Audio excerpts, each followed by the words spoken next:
So hello guys, welcome to EduDextro. I am Mohammad Irfan. In this video we are going to do the third lecture for the biotechnology principles and processes chapter, and this is going to be the last lecture for this chapter. In this video we are going to do NCERT line by line for this chapter.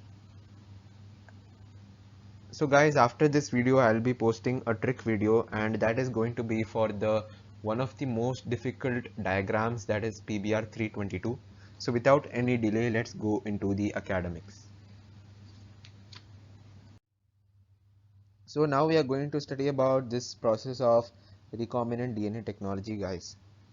So rDNA technology involves several steps in specific sequence, such as isolation of the DNA, fragmentation of the DNA, then isolation of the DNA fragment, and then ligation of the DNA fragment, and then transferring the rDNA into the host, and then culturing the host cells in a medium at large scale and extraction of the desired product. So this is going to be one of the last step. So now we are going to see this topic, that is isolation of the genetic material, that is DNA. So how do we get DNA from cells? We were talking about DNA all this time, but we did not see how to extract this DNA from cells. So we know that nucleic acid is the genetic material for all the organisms, right? Whether it is a bacteria, whether it is a plant, or whether it is an animal, we are going to have nucleic acid as the genetic material. Even in viruses, it is nucleic acid. We have RNA in viruses, right? So in majority of organism, this is deoxyribonucleic acid or DNA, right? With exceptions, that is RNA in virus. So in order to cut the DNA with restriction enzymes, it needs to be in pure form, right? We should have only the DNA. We should not have any other polysaccharides or polypeptides or lipids, right? We should only have the nucleic acid. So it should be free from other macromolecules. Since the DNA is enclosed within the membranes, that is basically the cell membrane and the nuclear membrane, we have to break the cell open to release DNA along with other macromolecules such as RNA, proteins, polysaccharides, and also lipids. So within a cell you can see proteins, you can see polysaccharides, you can see lipids, and you can also see RNAs, right? Because RNAs are messengers.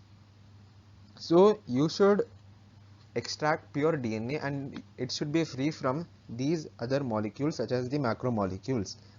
So this can be achieved by treating the bacterial cells or the plant or the animal tissues with lysozyme, that is in bacteria, cellulase in plant cells, and chitinase in fungus. So over here it is very easy, guys. Lysozyme for bacteria, that is easy. Then cellulase for plant cells, that is also easy because plant cell wall is consisting of cellulose. And in fungus, you know, it will have chitin, so chitinase. So lysozyme in bacteria, cellulase in plant cell, and chitinase in fungus. If you put these enzymes respectively in these cells, you can break open the cell walls. You know that genes are located on long molecules of DNA intertwined with proteins such as histones, right? A DNA will have histones as well.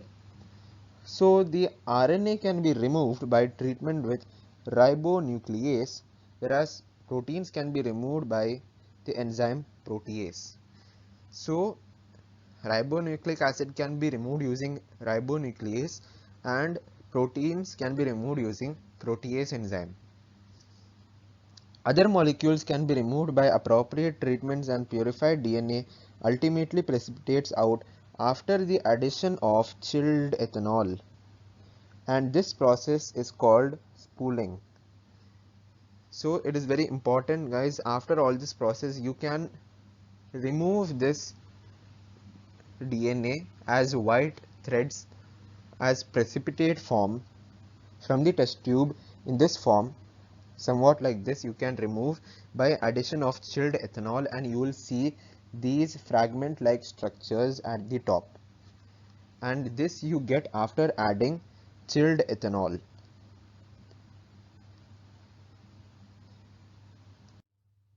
So guys, this is another topic, and this is going to be just a revision of what all we had learned, right?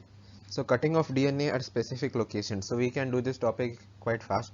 So restriction enzyme digestions are performed by incubating the purified DNA molecules with the restriction enzyme at the optimal conditions for that specific enzymes.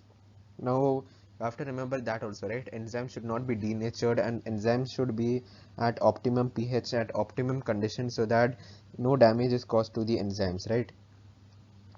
Agarose gel electrophoresis is employed to check the progression of a restriction enzyme digestion.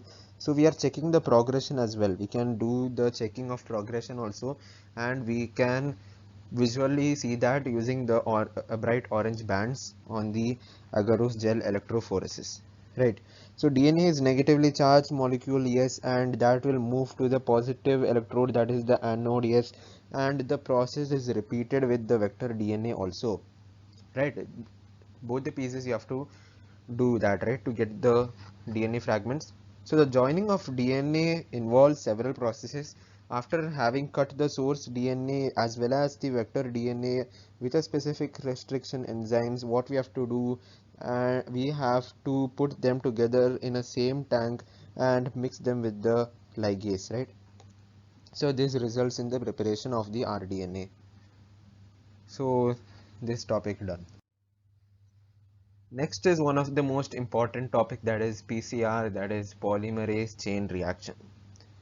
And from the name of this topic only you can get an idea, that is we are going to do amplification of the gene of interest using PCR. Now what is amplification? Amplification is nothing but you are converting one piece into several pieces, right? Several piece. You are converting one piece maybe to a billions of piece, right? So we are converting one gene of interest, one piece of gene of interest into many pieces, many pieces, maybe up to n times using PCR.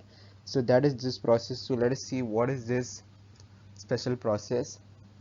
So PCR stands for polymerase chain reaction, and this nowadays we know very commonly what is PCR, right? In this reaction, multiple copies of the gene of interest is synthesized in vitro. Now in vitro means again in the lab, using two sets of primers, that is small chemically synthesized oligonucleotides that are complementary to the regions of DNA. So guys, if there is a piece of DNA like this,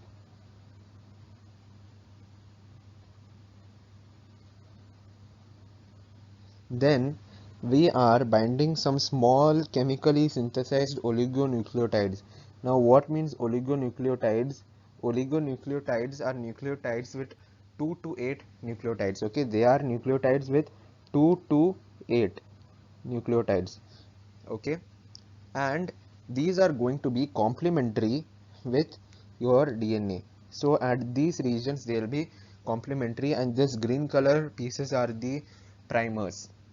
So primers are complementary pieces of oligonucleotides, and they will basically bind with the ends.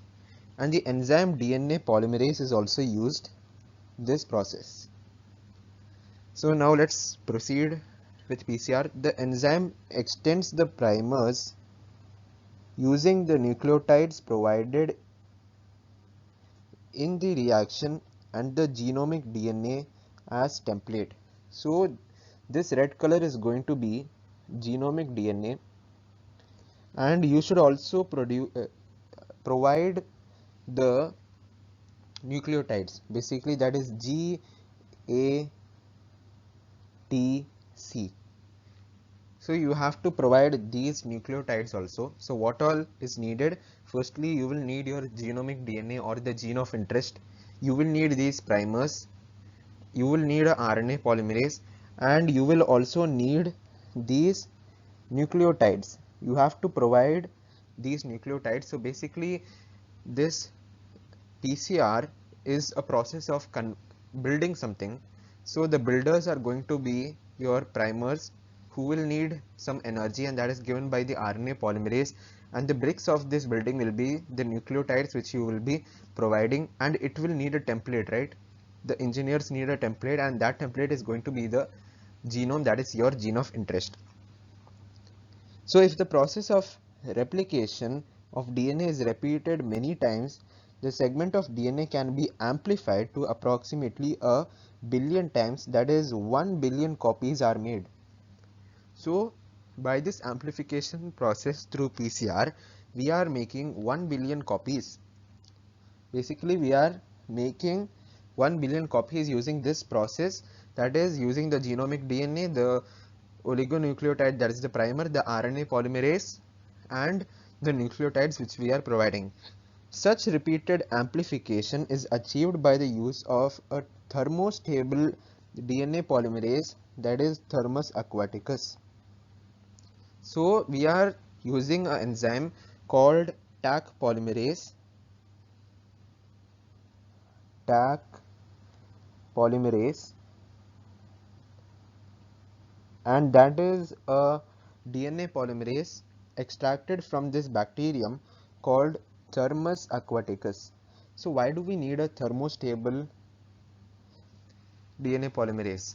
So thermostable is required because there is a process called denaturation, which I will explain in the next slide, where you are heating the mixture to 94 degrees Celsius. So the normal DNA polymerases cannot survive at this temperature. So we are using a thermostable DNA polymerase, which is extracted from a bacterium called Thermus aquaticus, and basically this Thermus aquaticus is also living in a hot condition.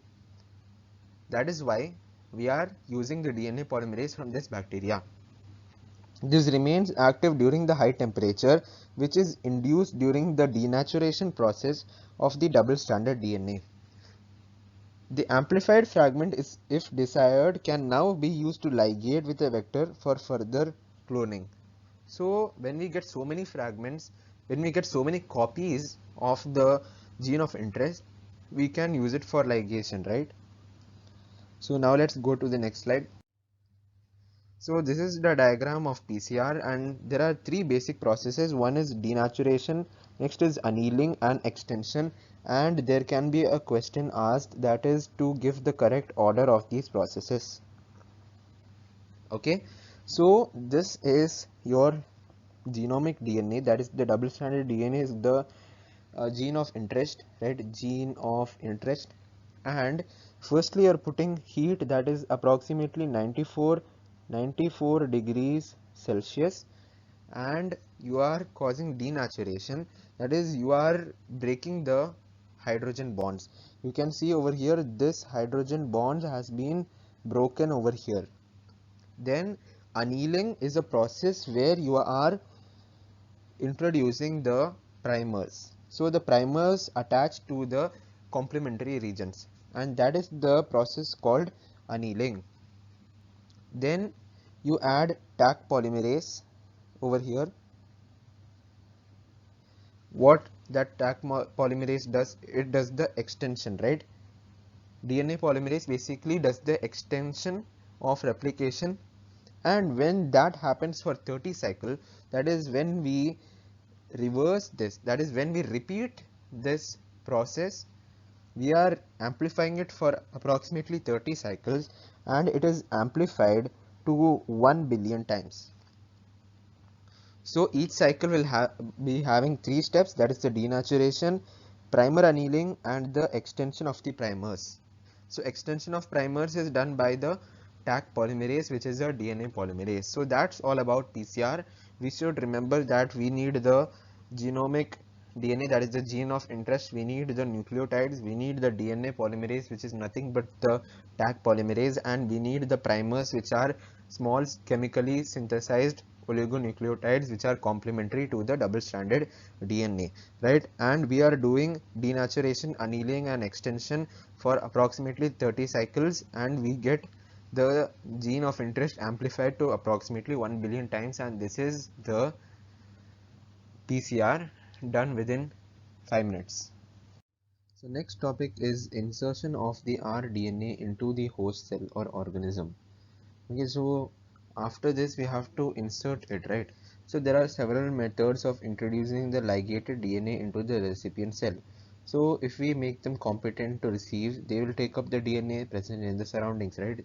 If we make the cells of the host competent, that is, if we create the favorable conditions, they will of course take in the DNA piece, right? So this is just a repetition. So if a recombinant DNA bearing gene for resistance to an antibiotic like ampicillin is transferred into E. coli. So guys, let me explain this again with a example. But yes, again we have done this, so I don't think we need it in great detail. So if there is a container containing ampicillin, and if there are two types of hosts, that is, if there is one type of E. coli and there is another type of E. coli, and this type of E. coli does not have resistance to ampicillin resistance, basically it is not having ampicillin resistance means what? It is not a transformant, meaning it is not having the recombinant DNA which is having the ampicillin resistance, but this one is having the ampicillin resistance because it is a transformant, right? We have already done this, so let's go through this very quickly. So this is a transformant having the ampicillin resistance because it is having the recombinant DNA, and this is a non-transformant, right? This is a non-transformant which is not having the recombinant DNA, so it is not having the ampicillin resistance. It is not having the ampicillin resistance. So which will grow?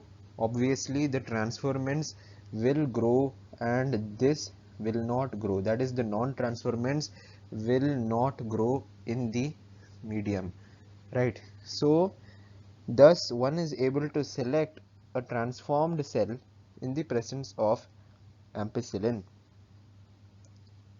The ampicillin resistance gene in this case is called the selectable marker.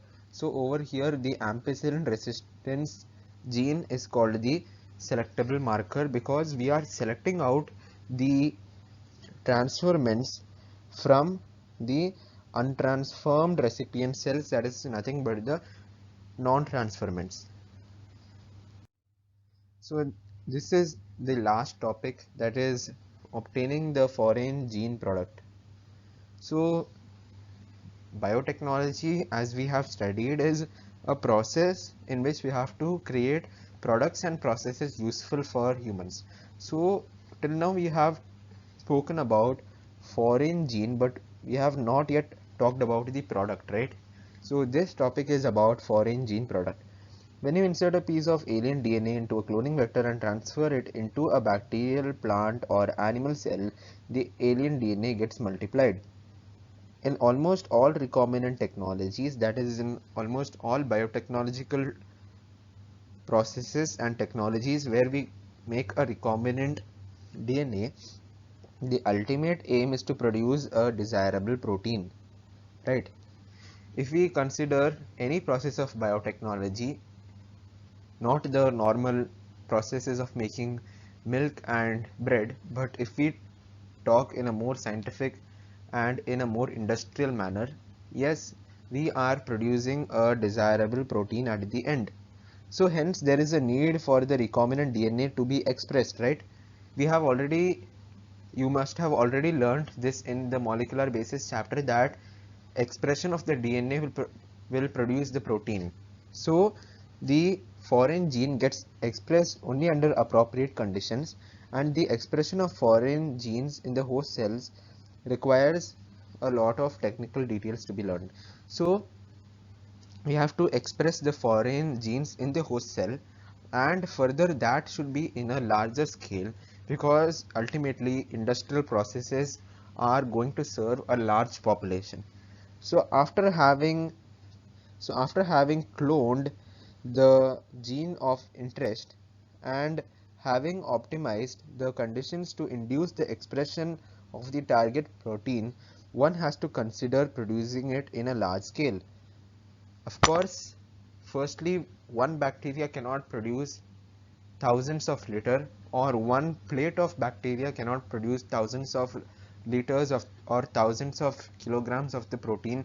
And the second thing is that we are going to serve a larger population, right?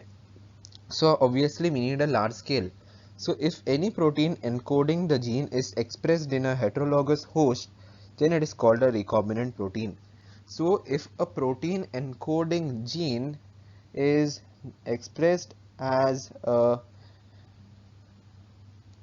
if any protein encoding gene is expressed as a protein in some host, then of course that is called a recombinant protein, right? So the cells harboring the cloned genes of interest may be grown on a small scale in the lab and large scale in the industries, right?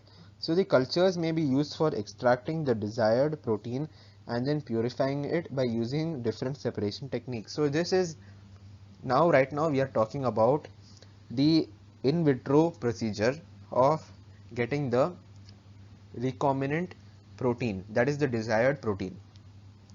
So the cells can also be multiplied in a continuous culture system wherein the used medium is drained out from one side while the fresh medium is added from the other to maintain the cells in their physiologically most favorable manner. So if this is going to be your tank, from one end the medium will be drained out and again it will come inside. So this is what is explained in this paragraph. This type of culturing method produces a larger biomass leading to higher yields of desired protein.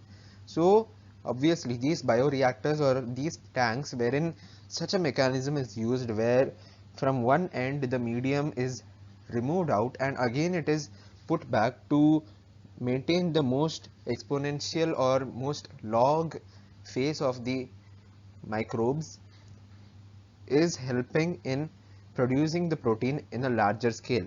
So small volume cultures cannot yield appreciable quantities of products, right? You cannot feed thousands of people or you cannot feed a city with the processes taking place in a small lab. So we have to produce in larger quantities, and for that we have developed this thing called bioreactors.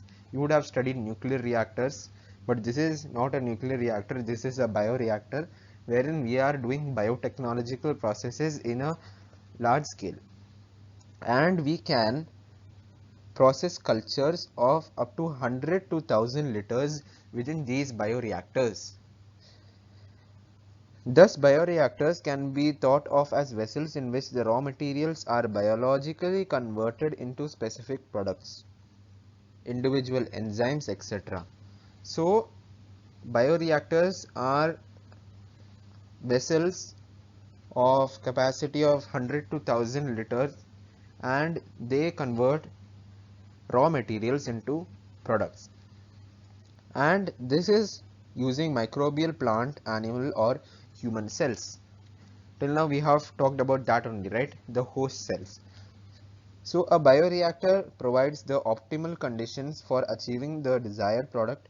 So a bioreactor is engineered in such a way that you can monitor these conditions like pH, like temperature, substrate, salts, vitamins, oxygen, and aeration, and these all are monitored in sophisticated systems, and you can provide the optimal conditions within these bioreactors to get the desired product. So guys, now we are going to see the types of bioreactors, and there are two types of bioreactor. One is the stirred tank type of bioreactor and the other one is the sparged tank bioreactor. So now we are going to see the first type, that is the stirred tank bioreactor. And if you note, it is always cylindrical. It has a cylindrical base, that is a curved base, and you can see it clearly in this diagram. It is having this cylindrical base. And you know that any vessel, be it a bowl or any other vessel in the kitchen, if it is having a curved base, then that is what we will choose for mixing of any content. That is why the curved base is for mixing of the reactor contents. This stirrer facilitates even mixing and oxygen availability throughout the bioreactor. So stirrer will mix oxygen in the contents and it will provide optimum aeration. Alternatively, air can be bubbled through the reactor. So using like this arrangement as well, we can bubble the oxygen, right? And that will also provide aeration through bubbles. If you look at the bioreactor, it has an agitator system, an oxygen delivery system, and a foam control system. So in any aeration, be it in a bioreactor or in a smaller vessel also, you can see foam, right? So in order to break that foam, there is a foam control system, that is the foam breaker at the top, because foam will always be formed on the top, right? So there is a foam breaker at the top of the bioreactor as well. It has a temperature control system and pH control system, uh, and these two again for providing the optimum conditions for the reaction to take place in the bioreactor. And there are also sampling ports so that small volumes of the culture can be withdrawn periodically. So of course a sampling port will allow the person in charge of the bioreactor to take some samples and see whether the reaction has taken place, whether it has got over, and he can also ensure the quality, right? And if you also see in this diagram, there is sterile air and steam for sterilization. And again, these two we have already seen in the first few slides, that sterile air or sterile ambience is required to prevent the growth of contaminants, right? That is why we are using sterile air. Actually, all the components will be sterile, but this is a little specifically mentioned over here that we are using sterile air. Okay. So this is the second type of bioreactor, that is the sparged stirred tank bioreactor. This we have already done. So this is the sparged stirred tank reactor, and it is not very detailed in NCERT. And if you see over here, you can see sterile air bubbles are sparged. So there is a sparger over here. This is the sparger. This component is called a sparger, which continuously rotates, and that gives a lot of air bubbles. And as you know, air bubbles will increase the surface area, and increased surface area will increase the oxygen transfer area. Okay, so this is that's all for this type of bioreactor, and it's not that detailed in NCERT. So then this is the last process and last topic of this chapter, that is downstream processing. Now let me visualize what this topic is.